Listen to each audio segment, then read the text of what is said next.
It was a tough weekend for Democrats as they tried to figure out what their message is, try to figure out how they can move forward, try to figure out how they can win an election again. They tried a couple of different things. First, here's Senator Alex Padilla from California. You remember him. He tried to storm that press conference with our Homeland Security Secretary, Kristi Noem, and then he was wrestled to the ground because he looked like just some Joe off the street until he finally properly legally identified himself as a senator. That was his claim to fame. And now he communicated on the Sunday show, specifically NBC here, Meet the Press, exactly who he's fighting for in Congress. Why is Senator Padilla waking up every day to go to the Senate? Who's he fighting for? Well, he tells you. My focus has been on the people who have been here. Millions of long-term residents of the United States who happen to be undocumented that have been the target of this administration's increasingly aggressive and cruel arrest, detention, and deportation policies. There you go. His focus is illegal immigrants. His focus are not just non-citizens, but non-citizens who have come to the country illegally. It's only a short clip, so let's break it down here because they're very clever, aren't they? They're very crafty, these Democrats, in the way they sidestep facts, in the way they phrase things. But the way he phrased this is critically important. Let's watch it together. My focus has been on the people who have been here. Millions of long-term residents of the United States who happen to be undocumented. Right, undocumented. That means they broke our laws coming into the country. How many millions, sir? Do you have an estimation? And how would we know, by the way? And how long? You know, he's trying to make the reasonable case. You know, listen, if people have been in this country for years and they just want to be American because they love this country and they just want to raise their kids and earn a living, why should we arrest them? Why should we deport them? That's the reasonable thing to say, right? Okay, be specific. How long have they been in the country? Have they been in, let's say, 5 years? Because that means they came in right after Biden won the election, right? Well, all right, 4.5 years. Or is it 10 years? Was it under Obama? Where do you draw the line, sir? Where do you draw the line and you decide that it's okay or not okay to break our laws entering the country? By the way, isn't it important to find out how they entered the country? In other words, if they got a student visa and they lied and they said, oh, I'm just going to get my college education and then I'm going to leave, but they overstayed, shouldn't that have a severe penalty since they lied on federal documents, not just overstaying their visa, but they actually lied to the State Department when they got that visa? What about a tourist visa? What if they got here on a business visa or a commercial visa? What if they move through extraordinary lengths to come to this country illegally by paying off a coyote? That means they've worked with human traffickers and drug lords. Are those the kind of people that you want to keep in this country? Just be specific, sir. Where's Kirsten Welker asking those questions? Did she? I don't think she did. All right, so they're undocumented instead of illegal. He won't say how many millions he's talking about, and he won't specifically say how long they've been here that he wants to focus on, because obviously he's trying to do amnesty, which, by the way, based on what he just said, I would love for Kristen Welker, the Meet the Press interviewer there, to lean forward and say, oh, so you're only concerned about the people who have been here for many years. So if somebody came into the country a year ago, you're okay with them being apprehended and deported? Is that what you're saying, sir? Wouldn't that have been great if Kristen Welker had actually nailed him on his bullshit rhetoric? But she didn't. No, she didn't.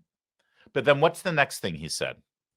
That have been the target of this administration's increasingly aggressive and cruel arrest, detention, and deportation policies. Yeah, who have been targeted by this administration's increasingly aggressive, cruel arrest and deportation policy. He left out one adjective, illegal, because he knows there's nothing illegal about it. This is the law. In fact, it's the Trump administration who is following the law with regard to immigration and enforcement. It's Senator Padilla and his pals who are actually encouraging continued lawlessness. You see, for Senator Padilla's wishes to be granted, the law would have to be ignored and violated. When the executive branch chooses not to enforce the law, that is a violation of our law. And that's what he wants.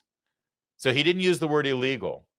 He used cruel and deportation, but he also said that they were the target, right?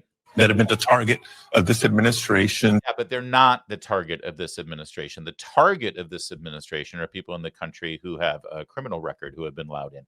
By the way, why isn't he weeping for the victims of all of those crimes that the Biden administration let into his state of California to continue their violent criminal activity, oftentimes at the expense of immigrants to this country? He doesn't seem to be worried about them, but they're not the target. Innocent people are not the target. Now, it's possible that people who are not criminals, not violent criminals, are getting caught up in the web of deportation, but that's only because Senator Padilla's state of California insists on sanctuary policies.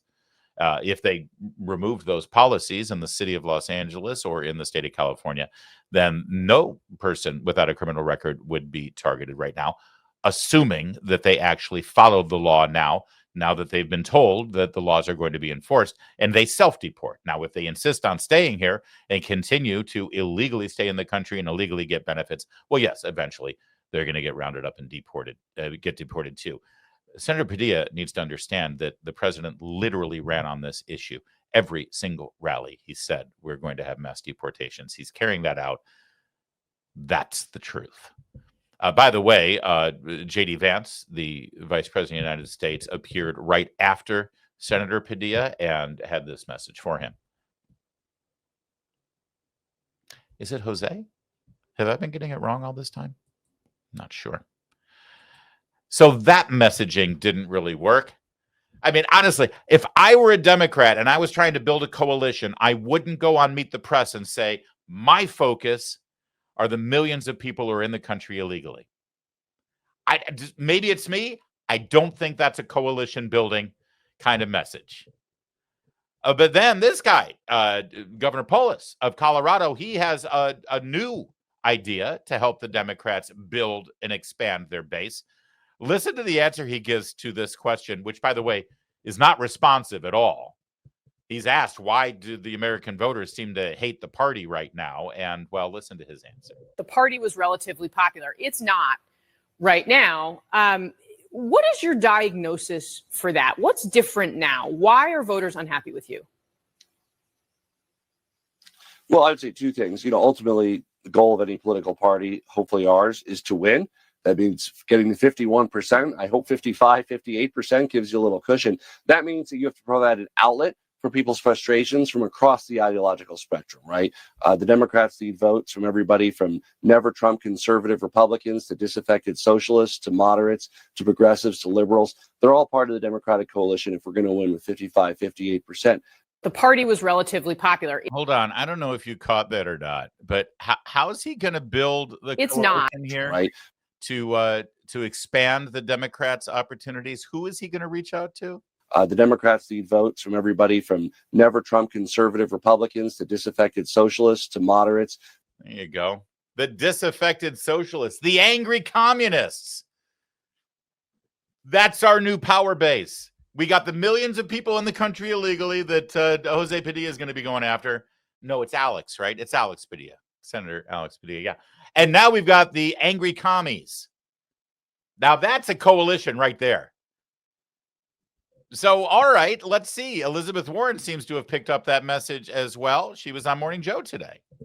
And the people I know and know well, like Mamdani, like Ocasio-Cortez, like Sanders, are all in there fighting, and they know what they're fighting for. They're fighting for an America that's not just controlled by a handful of billionaires who dump literally millions and millions, hundreds of millions of dollars into campaigns. They want somebody who is actually there to fight for them. And that's what I think these races are about. That's what I think the New York mayoral race is about. And that's what I think the 2026 races all around the country will be about. Wow. So the three Democrats she named as indicative of what voters want right now in someone who's fighting for them are the three communists: Bernie Sanders, Alexandria Ocasio-Cortez, and Zoran Mamdani. There's Elizabeth Warren holding those three up as representative of where the Democrats need to be moving. Okay, I sense a trend, don't you? Let's swing over to this guy, Senator Booker. He's in New Jersey. He's just across the river from New York. Clearly, he's going to have a message about Zoran Mamdani. Surely Cory Booker can say definitively whether he supports the communists or not. I'm wondering if part of the issue with your party, do you think, is not embracing enough of the energy on the left flank of your party? You're seeing what's happening in your neighboring state in New York. Zoran Mamdani, he's the Democratic candidate, Democratic socialist candidate there. Democratic leaders are not supporting him. Is that a problem? Do you support him? So you and I are going to have this conversation, and I'm going to say to you one day, I told you so. This is not a left-right issue. It really isn't. It is an authoritarian versus people who want pragmatic government that makes a difference in the lives of American people. I'm one of these people that says the lines that divide us in America are not nearly as strong as the ties that bind us. Big corporations, people want to keep our eyes on the screen, want to pit us against each other and tell us how much we should hate each other. I'm sorry. The left-right lens is not the right lens to look at this right now. Right now it is, can we get back to the pragmatic work of governing? About Mamdani, are you going to support him? I have learned a long time ago, let New York politics be New York politics. We got enough challenges in Jersey. I got a governor's race. I'm supporting Mikey Sherrill. I got legislative races. That's where my energy is going to go going into November. New York City, I love you. You're my neighbor. You're about 10 miles from where I live. You guys figure out your elections. I'm going to focus on mine. Wow. I'm wondering, So here's Cory Booker refusing to say one way or the other whether he'll support Zoran Mamdani. Why? I thought this was the new coalition, disaffected socialists, right? The angry commies. Elizabeth Warren just said that these are the shining lights of the party. By the way, just in case you missed it, the CNN guy, did you catch the expression on his face as Cory Booker was answering the question? I just need you to see. You don't need the sound up. Just watch the expression as Cory Booker. Oh, look at, yes. He's so good at bullshit me. I admire his ability to bullshit me so much. All right. So disaffected communists. Angry commies, disaffected socialists, Zoran Mamdani, AOC, Bernie Sanders. That's who we need to hold up there, despite Cory Booker's reluctance to endorse him. That's who's really going to get it done. Okay. Well, let's see what's going on with the disaffected socialists, shall we? Here they are in New York, specifically, airing their grievances. Notice the masks, by the way. This was this weekend. I'm sorry, is there a COVID outbreak that I don't know about? Hepatitis C, maybe, looking at this group, or something else. I didn't know masks work to protect you from chlamydia. Anyway, here's your disaffected socialists. Zoran is literally attempting to do what conservatives say, we want to do, which is provide gender-affirming care to anyone who wants it for free. And we're going to ship people, we're going to fly people in and pay for their hotel rooms. And we're going to do all of the Fox News stuff. We're getting ideas from Fox News. I want to know, we'll do that. We're like that. We wrote the platform with him. The team was so happy to work with us on this. By the way, I don't know if you've caught that because the mask was on, but he was saying, Mamdani's actually doing all the things that Trump and Fox News and the crazy conservatives accuse us of doing, but he really is going to do it, like fly people in for their transgender surgeries and all of that stuff. Great. Thank you. You can see Socialism 2025 is the little meeting they're having there. And obviously somebody in the media said, we can't understand you with the mask on. So he took the mask off because, being heard and understood as the communist that you are is way more important than catching whatever venereal disease he was afraid of catching with his virtue signaling mask on. Let him finish. And now he's going to be mayor. New York City could provide trans health care for every trans person in the country who, can't afford it. And it would be a blip on our radar. Yes, exactly. Wouldn't cost us anything. Wouldn't even have to raise the prices of bananas in our government-run grocery stores that are never going to happen, by the way. Gosh, I don't know. I mean, I didn't realize that one of the major planks of the New York City mayor's race and Zoran Mamdani's plan to become mayor was fully funded transgender procedures from anyone in the country. I'm actually kind of shocked Cory Booker doesn't support that. It's just a short trip across the Holland Tunnel, Cory, and you can get everything taken care of that you want done. Here's the problem with Democrats. This all makes sense, and they all get excited about their fundraising and their mailers that they put out and all the energy that they see on the streets from the pro-Hamas, pro-communist Democrats that Zoran Mamdani is attracting. But the problem is normal people, the rest of us, normal people, they don't want to have anything to do with this nutbag. In fact, Fox News actually had a Democrat voter from New York on specifically to talk about how the normies are accepting Cory Mamdani. Assemblymember Mamdani is right. The number one issue out there in New York City right now is affordability. But he's wrong in what he wants to do. Every one of his policies, every one, will make the city less affordable and less livable and less safe. Assemblymember Mamdani is... Wow, there's an endorsement. Every single thing he will do will make the city more expensive, less livable, and less safe. Listen, I'm not here to give advice to Democrats. And we love having a front row seat at the party's destruction. Couldn't have happened to a nicer group of folks. But I got to tell you, if they were paying me, if they were really, trying to figure out a way that they can appeal to normal Americans again, get on the other side of some of those 80-20 policies, maybe they want to listen to this guy. When asked about Trump's tariff policies and his dealings with the European Union and foreign economic policies in general, John Fetterman, Democrat senator from Pennsylvania, couldn't help but say things seem to be going pretty good. I'm wondering if you think right now Trump is winning the trade war. Do you agree with those who think he is? Absolutely. I think that, obviously what happened at the EU, and again, I'm a huge fan of Bill Maher. And I think he's really one of the oracles for my party. And he acknowledged, hey, he thought that the tariffs were going to tank the economy, and he acknowledged that it did. So, so for me, it's like, again, it seems like the EU thing has been going well, and I guess we'll see how it happens with China. We'll see how it happens with China, indeed. Yeah, they're not going to go that way. They're too invested in the radicals in their party. They're too invested in the money they get for the trans ideology activism. That's a huge well of support that they have, financial support, but not a huge number of voters.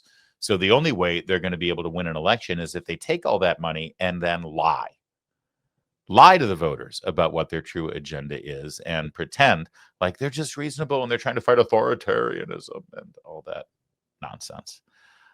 You know how bad things were this weekend for the Democrats as we wrap this up.